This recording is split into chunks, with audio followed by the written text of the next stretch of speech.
खुलुमबाय गिबियाव बर' हारिनि रायजो राजा आइ आफा बिदा फंबाय बिब' बिनानाव आंनिनो बैसोआव देरसिन आंनिनो बैसोआव उन्दैसिन जानाय नोंथांमोन दा नोंथांमोनखौ नैबे एसएमएक्स चेनेलाव गिबियाव बरायना लाग्रोबाय दिनै नोंथांमोननि थाखाय आं मोनसे भिडिअ लाना फैदों बे भिडिअनि गेजेरजों जों दिनै बर' रावजोंनो गावनि आंगो बिमानि रावजोंनो माखासे खोथा सावरायगोन जाय खोथाफोरा नोंथांनि नखर संसार जानाय समाव नोंथांनि गथ'खौ गोजौ लामा दैदेननाय समाव नोंथांनि थांखिखौ जाफुंहोनायाव नैबे टपिक एबा बाथ्राया निश्चय मदद खालामगोन बे खोथाफोरखौ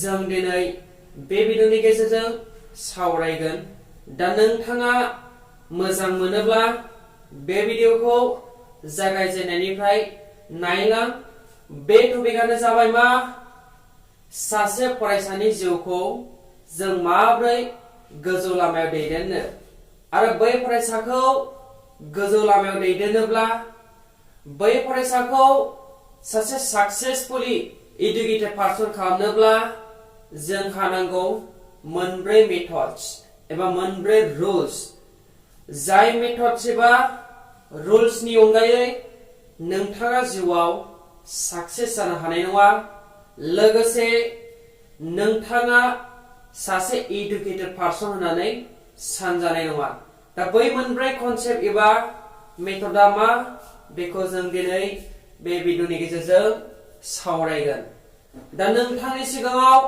बैफोरखौ सावरायनायनि सिगां आं मोनसे बाथ्रा बुंनि नोंथाङा मिथियोना जोंनि इन्डियानि जोंनि भारतनि जानाखि मिसाइल मेन जायखौ जों मिथियो जाय साइन्टिस्ट बिथाङा सोर एपिजे आब्दुल कालाम मानव गेदेर एपिजे आब्दुल कालामआ जेब्लानाखि आमेरिकायाव गावनि थांखिखौ जाफुंहोनो गावनि जिउखौ गोजौ लामायाव दैदेननो गाव मुंदांखा जानो जेब्ला फरायनो थांदोंमोन अब्ला बै आमेरिकायाव ओरैबायदि मोनसे बाथ्रा सोमजिदोंमोन जेब्ला बिथांनि फोरोंगिरिया गावनि छात्रफोरखौ फंसे बाथ्रा सोंदोंमोन आच्छा स्टुडेन्टफोर नोंथांमोननो दिनै आंनिफ्राय मा लुबैयो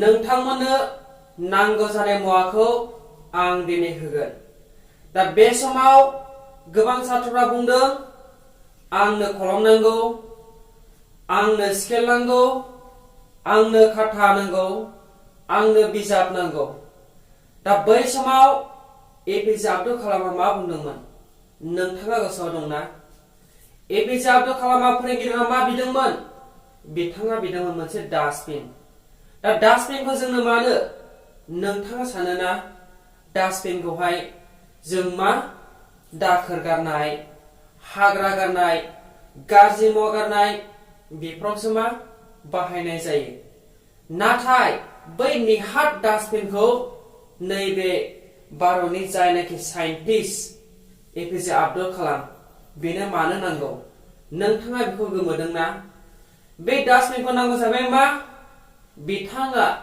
सानसेयाव जेसेबांनाखि मेथामेटिक्स साननानै गावनि खाथायाव एक्सारसाइज खालामो गावनि खाथायाव सोलोङो बैफोर जानाखि लिरखांनाय एक्सारसाइज खालामनाय बैफोर खाथाफोरखौ जमा दोननो थाखाय गंसे डास्टबिन बिदोंमोन माबोरै बिथां एपिजे आब्दुल कालामआ गावनि जिउ एबा थांखि लाइफखौ दाफुंनो थाखाय सानसेयाव बिथां एपिजे आब्दुल कालामआ मा 6टा 7टा खाथा दिस्था फोजोबोमोन अब्ला नोंथाङा सोमोनांनो नङासै दा बैफोरबादि खाथा फोजोबोब्ला बे खाथा दिस्थाखौ बहा गारगौमोन बहा दोनगौमोन जायनि जाउनाव डास्टबिनाव लांनानै बबेबा मोनसे जायगायाव गारहैनाय जायोमोन स' नोंथाङा खोनाजादोंना जों मानो बे बाथ्राखौ बुंदों?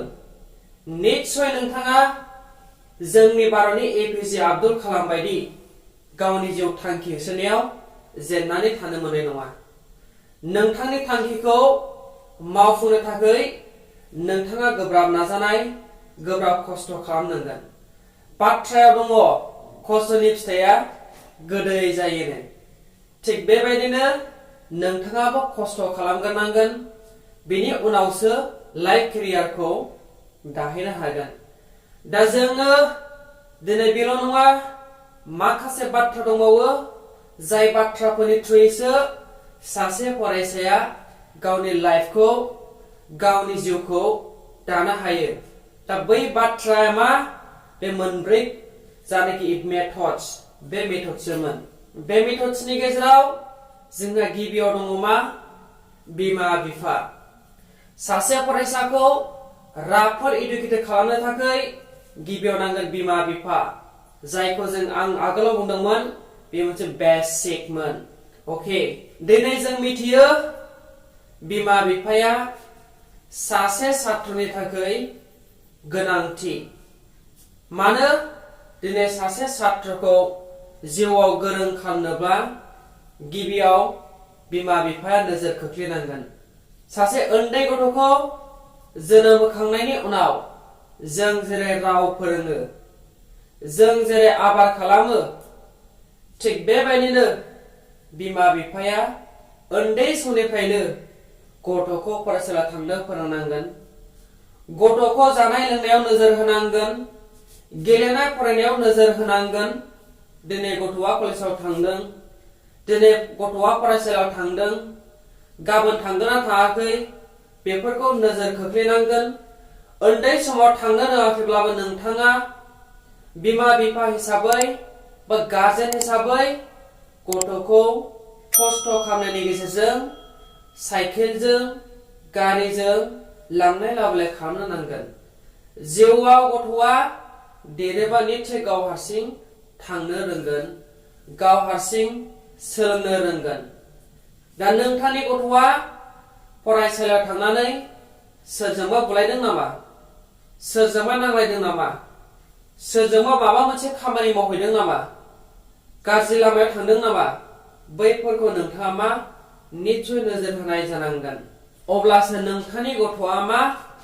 सासे साक्सेसफुली फरायसा जानो हागोन। दा बेयो जाहैबाय सेथि नाम्बारमोन। दा जोंहा नैथि नाम्बाराव दङ मा? फोरोंगिरिनि फोरोंनाय थानांगोन। जेरै नोंथाङा सासे गथ'खौ जोनोम जाखांनायनि उनाव राव रायलायनो फोरोंदोंमोन, थिग बेबायदिनो फोरोंगिरियाबो बै गथ'नि सायाव गोख्रों नोजोरजों आसि थुयै थुयै फोरोंनांगोन, जायनि जाउनाव फरायसाया सोलोंनो जुरिजेनगोन आरो सोलोंनायनि गेजेरजों रोंनो हागोन। दा फोरोंगिरि गैयाब्ला नोंथाङा बहा रोंगोन? दा नोंथांखौनो सापस उन्दै समाव सोरबा राव रायलायनो गैयाब्ला बै रावखौ नोंथांनि गथ'आ रोंगोन ना? रोंनाय नङा निश्चय। फोरोंगिरिया मा? मोजां गियान सोनांगोन, मोजां आखल आखु फोरोंनांगोन, मोजां खामानियाव दिन्थिना होनो रोंनांगोन, मोजां लामाथिं दैदेननो नांगोन। अब्लासो बै गथ'आ मा? फोरोंगिरिनि नाजानाय, फोरोंगिरिनि फोरोंनाय बेफोरजों जिउआव सासे गोरों जानो हागोन। बेखायनो सासे गथ'खौ लेखा फोरोंनोब्ला जोंनो नांगोन नाम्बार 2 मा? फोरोंगिरि। दानिया जों फैगोन मा? सासे गथ'आ लाइफ केरियाराव साक्सेसफुली इडुकेटेड जानोब्ला गावहा मा? नाजानायबो थानांगोन, जायखौ बुङो मा? सेल्फ अटेनसन, माने गाव हारसिं नाजानाय। जुदि सासे फरायसाया गावनि नाजानाय गैयाब्ला नोंथाङा जिउआव साक्सेसफुली सासे छात्र एबा इडुकेटेड पार्सन जानो हानाय नङा। नोंथाङा साननानै नाय, दिनै नोंथाङा स्कुलाव फैदों, फोरोंगिरिया फोरोंदों, नाथाय नोंथाङा न'आव थानानै जुदि माबा माबि खेला गेलेनाय, गाज्रि लामायाव जेरै ओंखारनाय, बायदि मुवा गाज्रि बेसाद बाहायनाय, बेफोरजोंल' मा? जाया। मानो जाया? निश्चय सासे फरायसाया गोरों जानोब्ला गाव हारसिं नाजानाय थानांगोन। दिनै फोरोंगिरिया मा फोरोंखो बेखौ बेयाव फैनानै खस्थ'नि गेजेरजों न'आव सोलोंफैफिननांगोन। जे फोरोंगिरिया ओरैबायदि फोरोंदोंमोन नैबेखौ नोंथाङा गोसोआव लाबोनो नांगोन। जे आं ओरैबायदि हायैखौ गोब्राब नाजानायनि गेजेरजों हाहोथारनांगोन नैबेखौ नोंथाङा साननो रोंनांगोन। नोंथाङा बुजिनो रोंनांगोन। दिनैनि मुगाया मा? बादायलायनाय मुगा। बे बादायलायनाय मुगायाव नोंथाङा ओरैबायदि जानांगोन। नोंथाङा डिस्टिंक्ट लाखिनो गोसो, नोंथाङा टपखौ नाहरनांगोन। नोंथाङा स्टार मा लाखिनो गोसो, नोंथाङा डिस्टिंक्टखौ नाहरनांगोन। नोंथाङा फार्स्ट डिभिजन लाखिनो गोसो, नोंथाङा स्टार मार्कखौ नाहरनांगोन। नोंथाङा सेकेन्ड डिभिजन लाखिनो गोसो, नोंथाङा मा? फार्स्ट डिभिजनखौ नाहरनांगोन। नाथाय नोंथाङा थार्डनि फारसे फैनो नाङा। मानो? आथिखालनि मुगायाव जायफोरा थार्ड डिभिजन पास जादों बिसोरखौ फेल जानायनि समान लानाय जायो। मानोना बिथाङा सोरबा फोरोंगिरिनि अननायावसो नाथ्रोथ नुथ्रै मा थार्ड डिभिजनाव पास जानो हानाय बायदि जायो। दा बेनिखायनो थार्ड डिभिजन थांग्रा सुबुङा जेबो नाम गैया। मानो? मानोना बे बुहुमाव दानि मुगाया बादायलायनाय मुगा। बेनिखायनो नोंथाङा बैफोर डिभिजनखौ मोनफुंनो थाखाय नाजानाय जानांगोन। आरो बेल' नङा, नोंथांनि फरायनाया टाइम टेबोल थानांगोन। नोंथांनि उन्दुनाया खम जानांगोन। नोंथांनि फरायनाया बारा जानांगोन। नोंथाङा जेननायखौ लानो मोननाय नङा। खस्थ'नि गेजेरजोंसो साक्सेस जानो हागोन। जेरै टाइम टेबोल होननानै बुङोब्ला उमुक डेटनिफ्राय उमुक डेटसिम, उमुक टाइमनिफ्राय उमुक टाइमसिम ओरैबायदि साबजेक्टखौ फरायगोन आरो बै समनिफ्राय बै समसिम ओरैबायदि साबजेक्टखौ फरायगोन। बेफोरनि टाइम टेबोला नोंथाङाव थानांगोन। बैफोरनि गेजेरजोंसो नोंथाङा जिउआव साक्सेस जागोन। बे नोंथांनि नाम्बार 3 सेल्फ एटेनसन। दायो जों फैगोन मा? नाम्बार 4आव बायह्रानिफ्राय नोंथांखौ मदद होग्रा थानांगोन, जायखौ जों गार्जेन बायदि बुंनो हायो। दा बै बिथाङा नोंथांखौ मदद होनो माब्रै? नोंथांनि फरायनायखौ नोजोर होनांगोन, नोंथांखौ लामा दिन्थिना होनांगोन। माबायदि लामा बियो? जे नोंथाङा ओरैबायदि फरायोब्ला ओरैबायदि जाहैनो हागोन।